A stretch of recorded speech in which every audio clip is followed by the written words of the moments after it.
Yes, guys, what is going on? Welcome back to Mind to Mike. How are we all doing? Boys, I do apologize. It has been a while. It's been about 2 weeks since I made a video, but I'm here now. I'm here to talk to you about all things Man United, all things football. So get involved. If you are here, can I quickly ask, give us a subscribe, give us a like, give us a share, and yeah, let's crack on. So last time I spoke to you lot, it was about 2 weeks ago. I've been mega busy, mega busy with all just fucking everything's up in the air at the moment. After about the 22nd of August, things should really start to calm down for me, and I can start getting back to normal and start doing consistent videos for you, man. But yeah, obviously the league starts on the 8th of August, I believe. On the 8th of August, yeah, on the 8th of August, Liverpool, and then United. I think on the 10th we play Chelsea, first game of the season. So now, obviously, where are we at to now? It is currently the 31st of July. And boys, a lot has gone on, a lot to talk about. Where shall I start? I'll start with the obvious name on everyone's lips at the moment. Paulo Dybala. Swap deal with Lukaku. I'm buzzing. I'm absolutely buzzing because in a way you kill two birds with one stone because you're getting Lukaku out and you're bringing in a player that's more suited to the Ole Gunnar Solskjaer sort of way of playing football. Do you know what I mean? And of course, Dybala is absolutely he's a phenomenal player. Yes, don't get me wrong. He had a bad season last year. Obviously, the coming in of Cristiano Ronaldo didn't really do Dybala any favors because the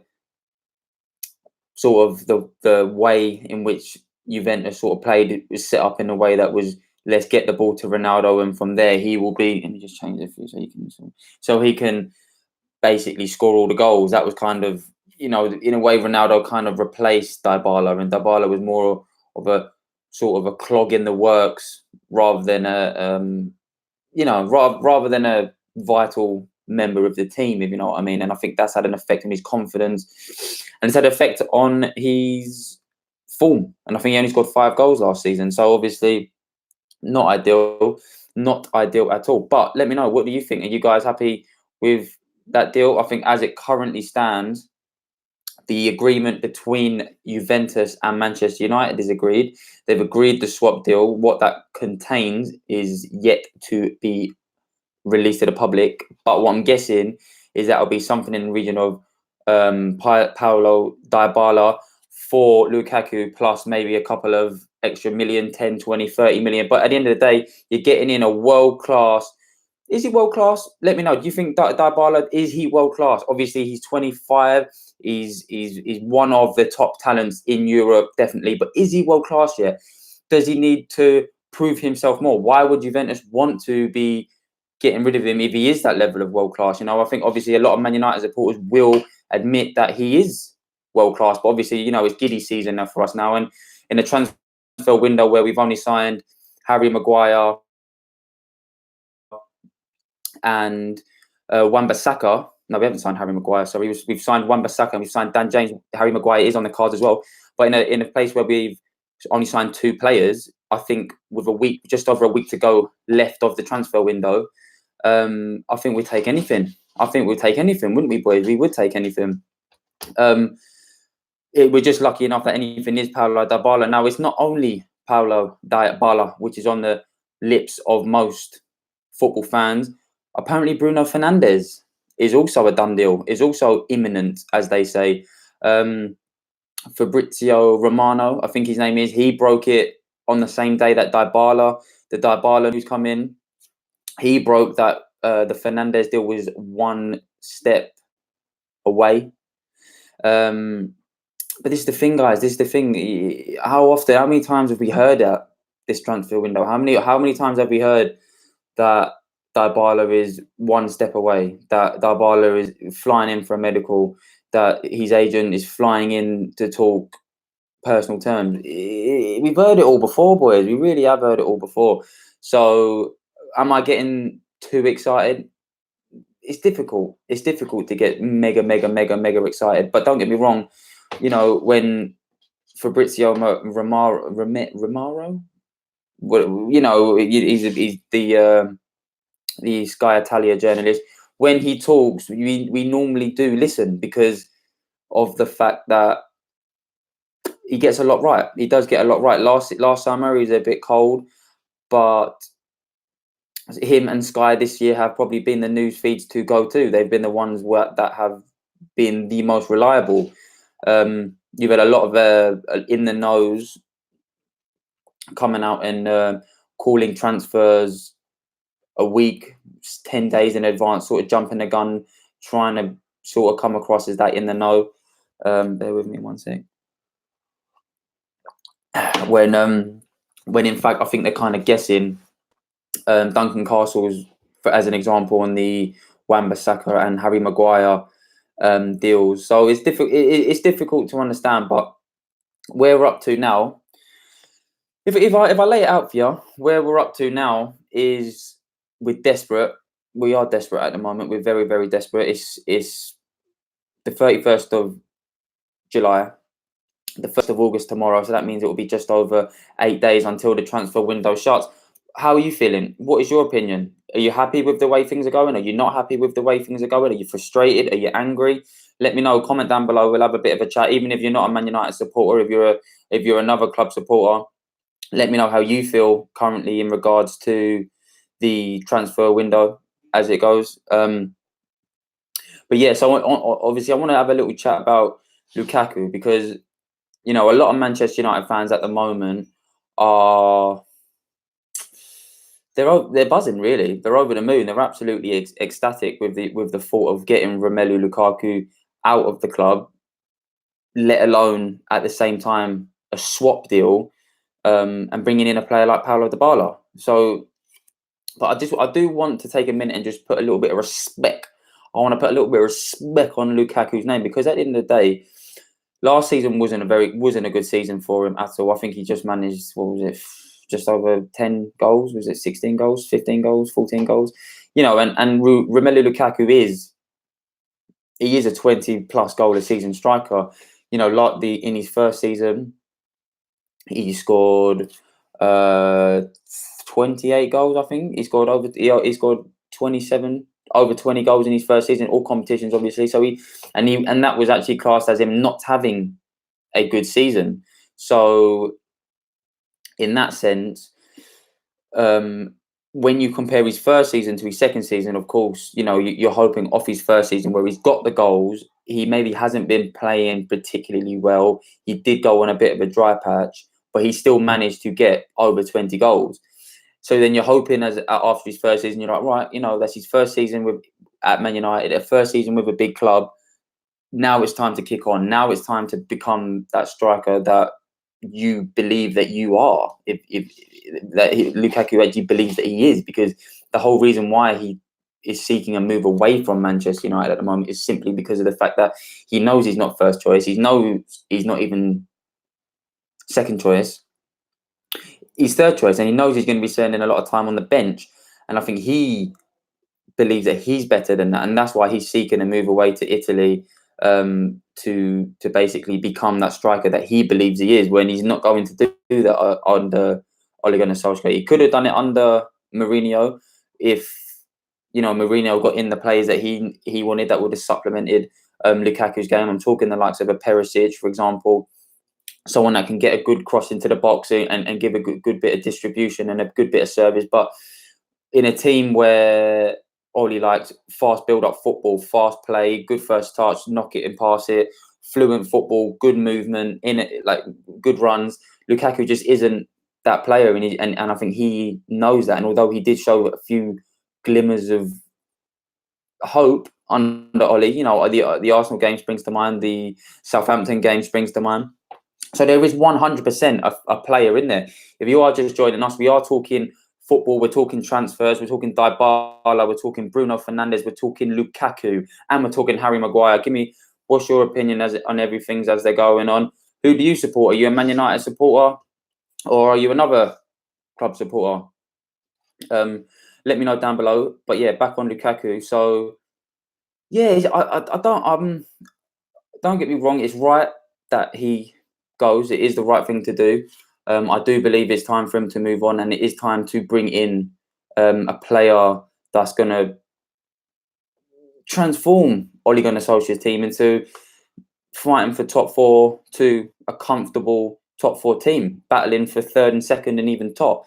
Now, I'm not saying if you bring in Dybala, you bring in Bruno Fernandes, you bring in Harry Maguire on top of that Wan-Bissaka, on top of that Dan James. Do I think that's enough to get top four comfortably? Yes, I do. I do think it is enough to get top four comfortably. And if we don't get top four comfortably with those signings and the team we've got, then I think questions have got to start being asked of Ollie, because at the end of the day, Chelsea have got a transfer ban. Arsenal, well, they've gone and signed Nicolas Pepe, brilliant signing, £70 million, I think, in that region. Him up top with with Lacazette, with Aubameyang. You've got Ozil playing behind them. Yeah, I think Arsenal could do a bit of damage next season. It just depends on whether or not they can add elsewhere in the team. I think they're very, very vulnerable at the back. I've heard Mustafi apparently is on the way out. Can they replace him with a decent centre back? They've obviously signed a youngster, and they've got the Real Madrid fella on loan. So Arsenal will be there and thereabouts next season. And plus, I do rate Unai Emery. I do think he is a fairly decent manager, and I do think he can do a job if need be. So yeah, it's a difficult one really, but definitely minimum top four. I think if we bring in them players, but at the end of the day, it's still, are we going to bring in them players? You know what I mean? Is it all talk? Is it all, the board are getting itchy feet here, seeing the Glazer out? The letter was published, basically asking the owners what's going on with the club. We're getting record revenues, and at the same time, last year we spent £70 million. What's the story there? It's less than just over a week until the end of the window. This was meant to be the rebuild summer. This was meant to be the summer where we wipe our mouths with the last 6 years and we move forward. And with only just over a week left to go, we've only signed Wan-Bissaka, who, by the way, looks absolutely phenomenal, doesn't he? He looks absolutely phenomenal. Brilliant signing. £50 million, an absolute bargain. And Dan James, he's shown promising signs, but he's also shown worrying signs, in the sense that he isn't the finished article, and you can kind of clearly see he is a player from the Championship. He's lacking that composure. He's lacking that end product, that last pass, that, a bit of that shot. However, I do think he will come good. I do think he could become a very, very, very good player under Ole Gunnar Solskjaer, but he's still young. He's still got a lot to learn. He's still got a lot to improve on. So it's difficult to really, at this current time, say whether or not the transfer window has been good or has been bad. On the grand scheme of things, as it is right now, well, it's probably been a 4 out of 10 window, because at the end of the day, we needed a centre back, we needed a right back, we needed 2 midfielders, we needed a right winger, and we needed a replacement for Lukaku. So we've got the right back. We've got Dan James. He's not the answer to the right wing, but he is a player being brought in that is, I think he's an Ole Gunnar Solskjaer kind of player. He's happy to be at the club. He's showing that work and determination to show the manager that he wants to be here, rather than, the likes of Alexis Sanchez. Really, he's become the forgotten man at Manchester United at the moment. He's obviously not been back in training. He's obviously was at the Copa America, I believe, with Chile. And he must be coming back surely the end of this week. Like, with 1 week left to go to the beginning of the season, I can only imagine he'll be back fairly soon.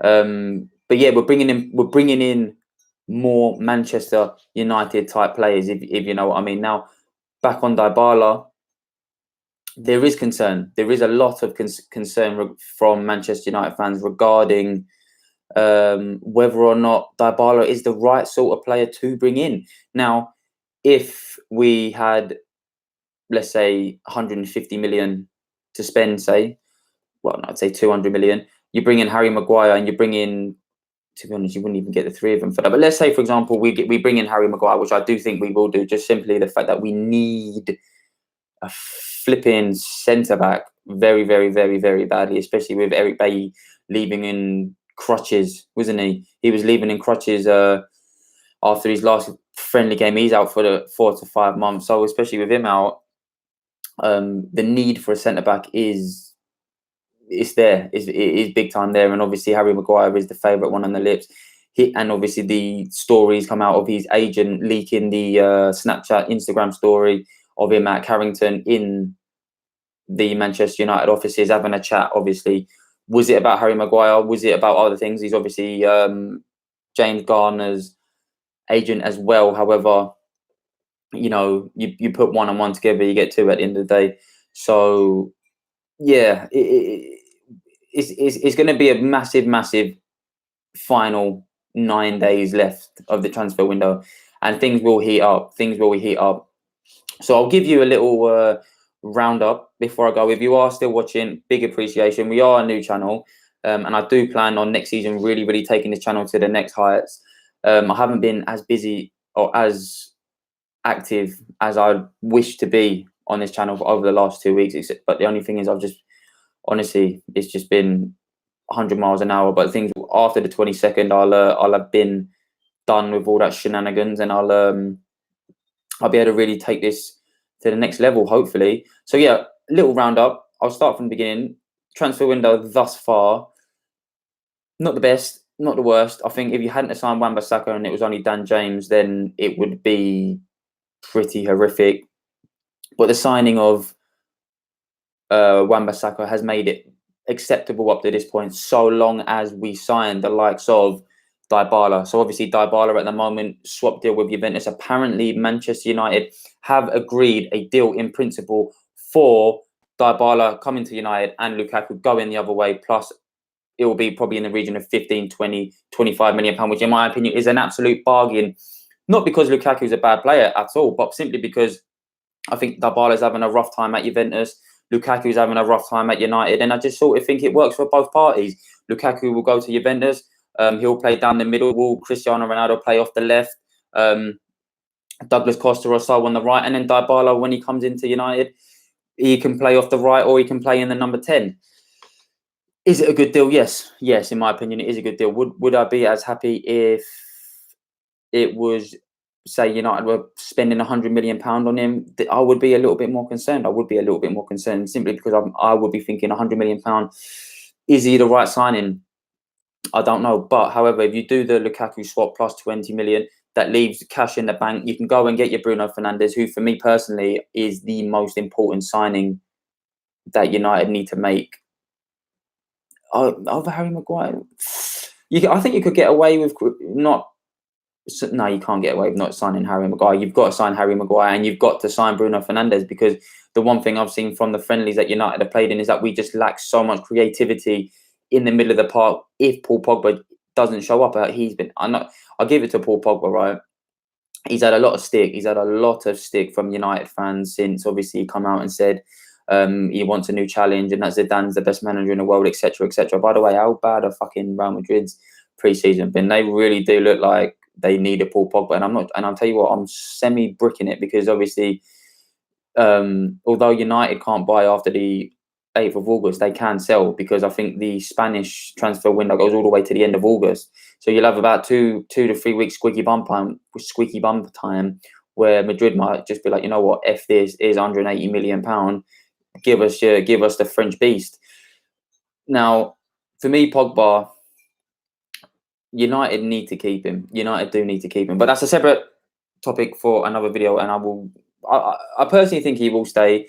If United getting Dybala, that obviously them two have a history of playing together at Juventus. Could that entice him to stay? Obviously, them two are very good friends. Dybala has come out and said that them two are friends. That would be a dream come true, really. Imagine you got Pogba playing. I don't want to get too much into it because I'll get too excited and you get a bit giddy, and then you look like a fool when it all falls through, and we end up signing Sean Longstaff for 50 million, and that's it. Do you know what I mean? So I don't want to be getting too giddy. But yeah, I think we'll do the business, boys. I think we will get in Bruno Fernandes. I think we will get in Harry Maguire, and I do think we will get in Paulo Dybala, and Lukaku will go the other way. And then hopefully I think the likes of Darmian is also on the way out. He didn't travel to Norway with the United squad. Is he injured? I don't think so. I think it might just to do with him obviously wanting a move away from United. He should have. He's been a bit of a forgotten man over the last couple of years, hasn't he? It's great professional, just not good enough for the Prem. Italian defender, just nothing going forward, which is unfortunate. But you live and learn. You live and learn. We've got Wan-Bissaka. So yeah, if you are still watching, like I said, give us a like, give us a subscribe. Thank you very much. We will be back. We will be doing more videos as the football season comes into fruition.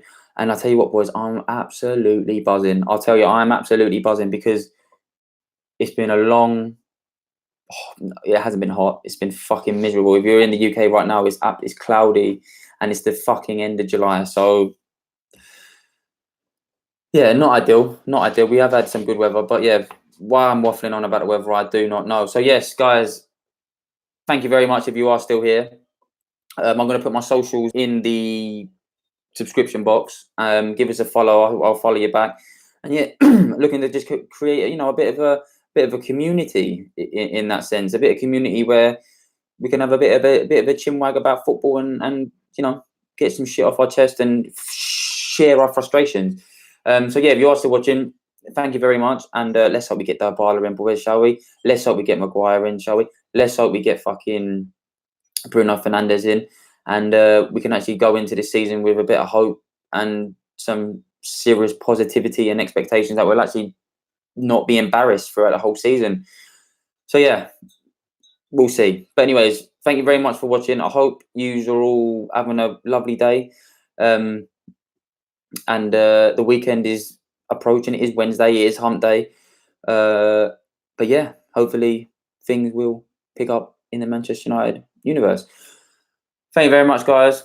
Sweet. I'll see you in a bit.